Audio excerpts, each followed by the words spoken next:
What's up? All right, today I'm going to show you how the top 1% uses AI. If you want to get better than 99% of people using AI, you're going to want to watch this video. Not to cut corners, but to seriously multiply your output, learn more quickly, and have a greater impact on your business, your company, your career, your family, whatever, and make more money. What's up, everybody? I'm Ben Salka. I quit an $80,000 a year corporate job to master marketing, to learn as much as I possibly can about AI in my 20s. So I'm building a business, working on personal development, and doing all these things. I've spent 5,000 plus hours learning about marketing, learning about AI, and millions of dollars on behalf of other companies and other businesses to get to where I'm at right now. And I want to help you for free by showing you and creating these videos. In this video, I'm going to show you the most important AI use cases that 99% of people are not aware of. Like, we're trying to become like the 1% here, talking about real prompts, real tools, and serious examples that are going to save you hours every week and make yourself virtually irreplaceable in your career, in your business, or in your personal life. And it took me like 5 hours to get, probably 6 hours to gather everything that I needed to put this video together. So please subscribe and like. It makes my mom think that this YouTube thing is working out. So, you know, there's that benefit. All right, the first way that you're going to use AI to get better than 99% of other people is by creating what is called a master prompt. Now, this is probably the single most important thing we're going to cover in this entire video. So even if you don't watch any more of this video, just watch this part. So your master prompt is essentially a blueprint about you that AI is going to use to understand you, your personality, your beliefs, your constraints, your business, your goals, your tone, your personality, literally everything that you're willing to share with AI, I guess. But I'm going to show you how you can prompt ChatGPT to give you a comprehensive questionnaire to ask you basically questions about yourself. So you're prompting ChatGPT to create questions that you're going to use to make your master prompt, basically. So you're going to use this to build your master prompt. So what I'm going to do is I'm going to jump into a screen share here. So just give me a second. All right, so we're going to open ChatGPT here. You can use Gemini for this as well, or even Claude. But I have a pre-created prompt that I'm going to paste into here to help me create this master prompt that is going to change your life and make you like the 1% that uses AI. So here's the prompt. I want to create a comprehensive master prompt to give AI all the context about my current situation, constraint. 2,000 years later. So essentially, you're going to fill out a questionnaire that has all of your personal details, your constraints, your business situation, your life situation, your address, your social security. No, I'm just kidding, all that stuff. But that's what essentially, when you put this in here, it's going to send you that questionnaire. I did already create a questionnaire for you just to save you some time if you don't want to go through the entire process. So this is the ultimate master prompt questionnaire. I'm going to link this in the description below for you to make a copy of and use. But what you're going to do is you're going to go through here, you're going to answer every single question in here, and then you're going to upload this back into ChatGPT or Gemini or whatever you used. So what I would do is I would modify this prompt and just say, I've filled out a questionnaire with all personal details about myself, my situation, etc., for you to use, talking to ChatGPT, for you to use to create a master prompt for me that I can use to provide more context on my specific situation that I can use to help solve problems and be more strategic when using AI, essentially. So I have my master prompt here, but this is my master prompt. So essentially what I would do then is copy whatever ChatGPT's output is. So take that master prompt, make sure it's correct first, like read through it obviously, and then like iterate on it to make it better, but then copy and paste it into a Google document for you to always have. Put the date that you last updated it, because obviously your situation changes. Maybe you have made more money, or you've made less money, or your business has grown, or your business has shrunk, or different things have happened in your life that you can use to update that master prompt. But that's the first step, is creating the master prompt. This is going to turbocharge the way that you use AI and the outputs that it feeds back to you. All right, cool. Number 2 is building a strategic partner custom GPT. I call it my Co-CEO in this instance, but it's something that I use to help me make decisions because it knows everything about me. So what you're going to do is over here under Explore, and in Gemini, I'll show you how to do that as well, but you'll click Explore. Under GPTs in the top right, you're going to click Create. You're going to name your GPT. Just call it like Co-CEO is what I call it. You can call it like Business Partner or whatever you want to call it. Short description. The description is literally just like a GPT to help me make decisions based on my current situation or my business situation or whatever. The instructions is the important part. So the instructions is, what does this GPT do? How does it behave? And what should it avoid doing? So what I'm going to do is I'm going to open up another tab on ChatGPT. And then I have another prompt that I'm going to paste in here. So I'm creating a Co-CEO CustomGPT that understands all the context about my personal life, my career, business aspirations, etc., basically telling it like, hey, we want to use the master prompt that we just created to create these custom instructions to have on the back end in the custom GPT so that it understands its role and understands what it needs to do. So what I'll do is you put that in there, and then you're going to go to add from Google Drive, because remember, you added your master prompt to your Google Drive, or you saved it to a doc, which you could do add photos and files and find it that way. But I would go in here and then just click add from Google Drive and then go find it. So master prompt. And then there's my master prompt. So I'll input that in there, and then what it's going to do is create the custom instructions that I'm going to paste into here. Just do that, and then take what it created for me and then put it in there. While that's working, what I'm going to do next is, you can ignore conversation starters. For knowledge, under upload files, what you're going to do is you're going to take your master prompt, you're going to click file, and you'll download that as a PDF or a Word document. I'll typically do PDF just because it's a little bit easier. But then once you download it, you're going to upload it into the knowledge, because this is essentially what that custom GPT or custom AI is trained on. You have the instructions, what you're telling it to do and what you want it to do, and like the outputs that you expect. And then the knowledge is what like those decisions are based off of.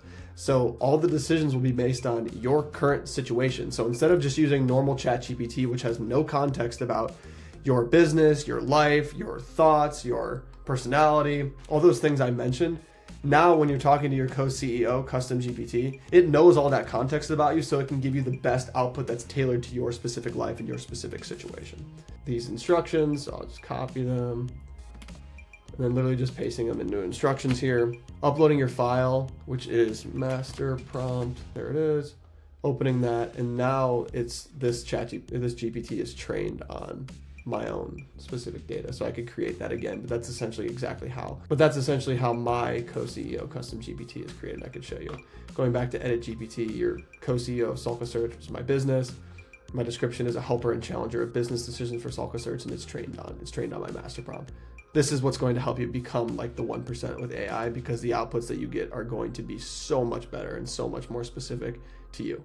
All right, number 3, the third way that the 1% uses AI better than 99% of others, and something that you can use to become one of those 1%, is using it for ideation and strategy. Coming up with ideas and strategizing. There's a lot of things that it can help you with as long as you give it the necessary context and you use it for those situations. Not using it to help you with your fantasy football draft, but when I need a go-to brainstorming partner, AI is my go-to partner. Think about things like building your career or growing your business, goal setting, coming up with new ideas, doing research. The number of use cases for your business, for your career, for your personal life is truly limitless, which is why it's important to do this. So when you're using it for ideation and strategy, I do recommend using that custom GPT that you just created, or at least I hope you created it. If you haven't, pause the video and go do it, because it's going to make you better than 99% of others, and you're going to absolutely crush. But you don't necessarily have to do that. You can still use it for general ideation and strategy, but you do want to provide at least some context in your prompt on your current situation so that you can do that.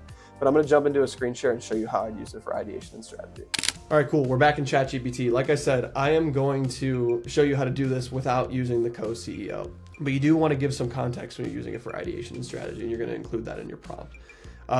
So let's jump into it. I have a prompt here on my other screen that I'm just going to paste in here. But I'm 27 years old and I work in the marketing department of a mid-sized company in the healthcare industry. I want to 3 hours later. help my boss understand safe practices. 1 eternity later. The ways we can start using AI without risking accuracy or security. Eventually. This doesn't have everything about me because we're not using the co-CEO CustomGPT, but you at least want to give some background as to what your current situation is, who you are, what you're trying to accomplish, what type of company you work at, what the size of the company is, so that AI can produce a result that makes sense for that company.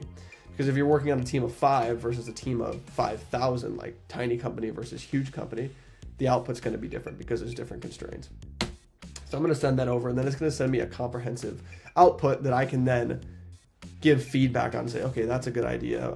That one's not a good idea. Let's kind of like tailor this and put together a report that we can send to the boss. But yeah, you can do like expand on number 2 and give me some more examples, or turn this into a 1-page proposal, for example. Maybe you want to take this and turn it into a proposal after you've kind of perfected it using AI.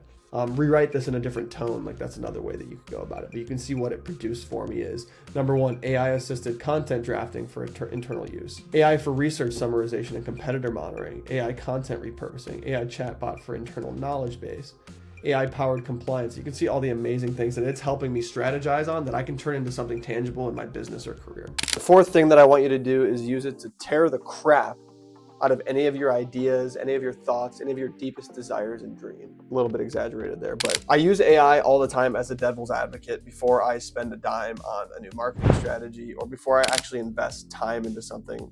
And that's what the 1% of entrepreneurs do, the 1% of career people do as well. Things like act like an investor and tear my business plan apart, and then you paste in your business plan, or act like a skeptical customer and tell me why this product won't sell, and input your product information or some other information, competitor information, whatever. But we sometimes think that our ideas are going to go perfectly to plan, and AI helps us uncover those things that we might not have considered in the first place, like what things could go wrong, what things could happen. So it's basically free consulting that's going to save you thousands of dollars and probably make you thousands of dollars as well. Obviously, you want to put your own personal context and situation into consideration when you're reading the output that it gives you and apply that. Just know that AI is only giving you back what you put into it.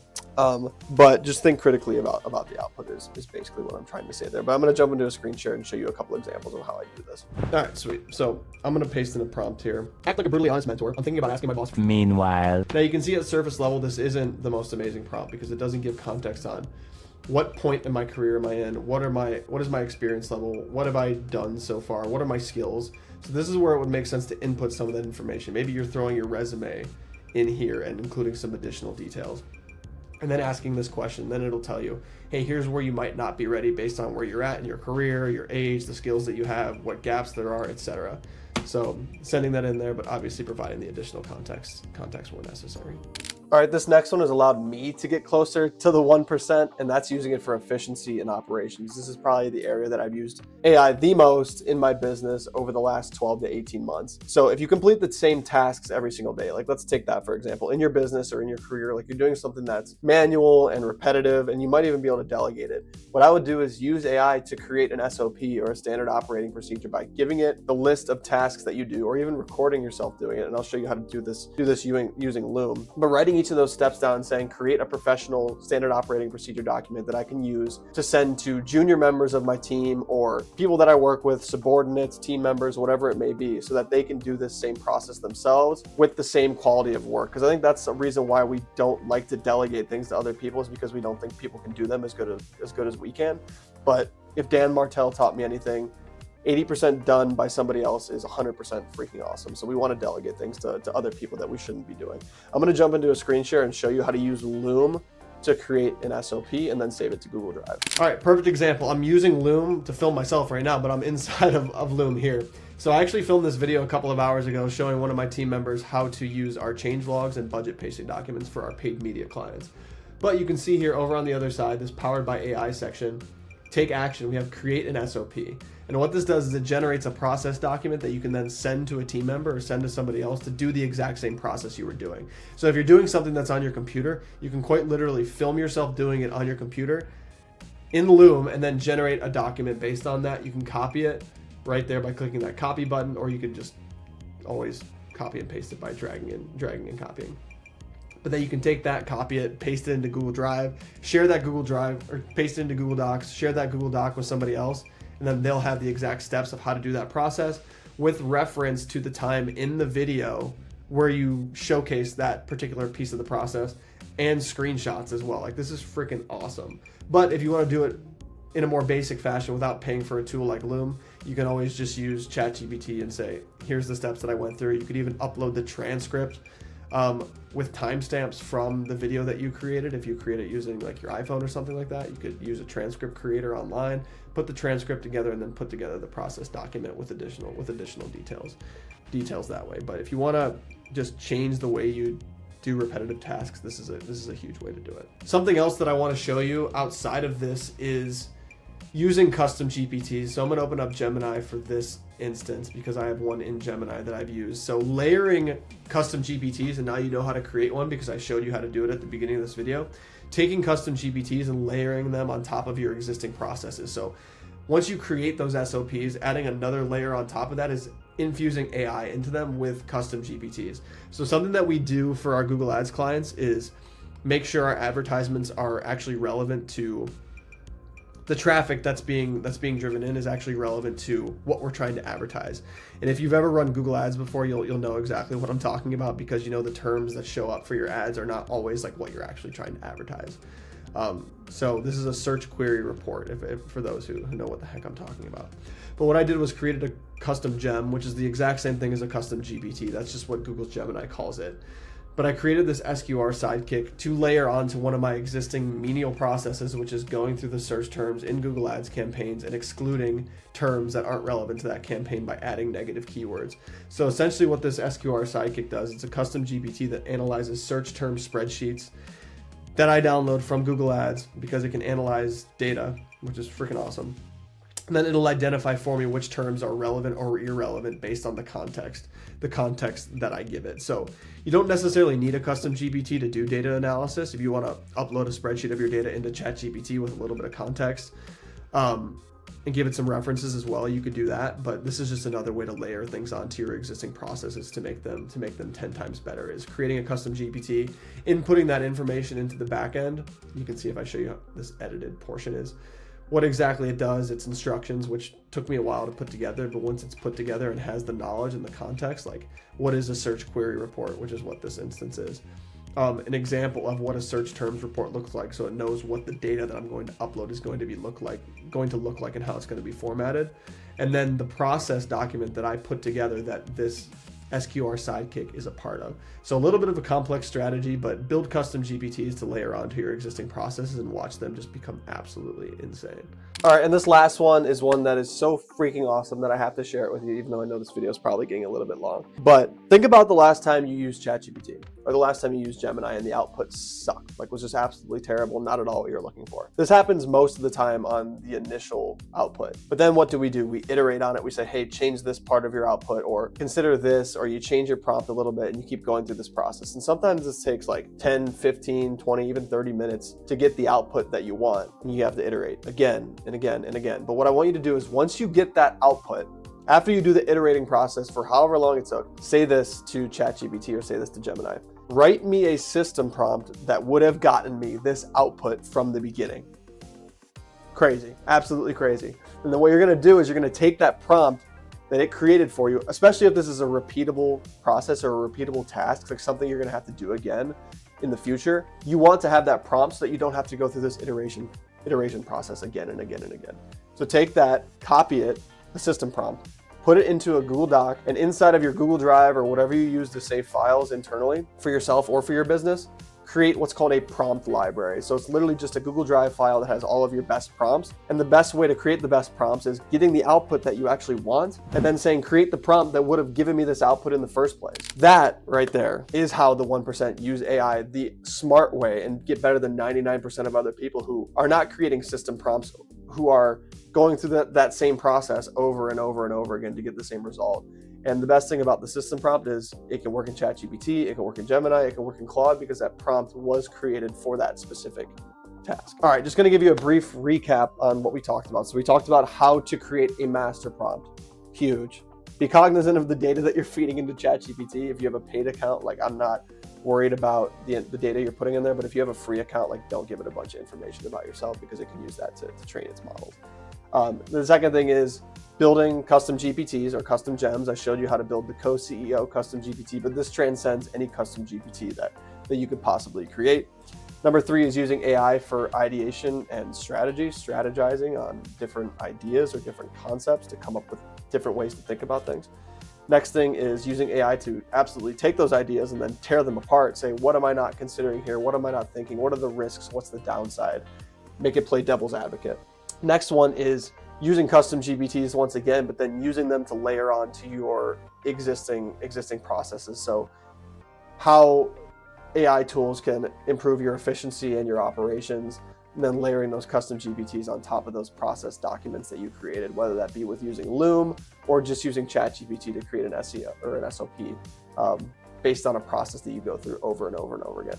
And then the last one, which is honestly probably my favorite, is how to create system prompts which is getting the output that you want and then telling AI to give you the prompt that you could have used in the first place to get that amazing result that you got after spending 20 to 30 minutes iterating on the output. So if you do these things, I promise you, you're going to be able to use AI better than 99% of other people. Just the fact that I'm talking about these things with you and the fact that you're watching this video tells me that you want to get better than 99% of other people and surpass everybody else who is truly going to get left behind. To me, like if you know how to do these things, it's virtually going to guarantee that you don't lose your job, that you don't lose your business. As AI becomes more widely adopted, like you are going to be the person that people look to be able to help them grow their business or grow their company or grow their AI strategy. And once again, it took me like 5 or 6 hours to create this video. So please like, subscribe, come to my house, shake my hand. No, please don't do that. But like I said, it makes my mom think that this YouTube thing is working out. It makes my dog think that this YouTube thing is working out. And it just puts a jolly smile on my face like Chris freaking Kringle. Have an amazing day.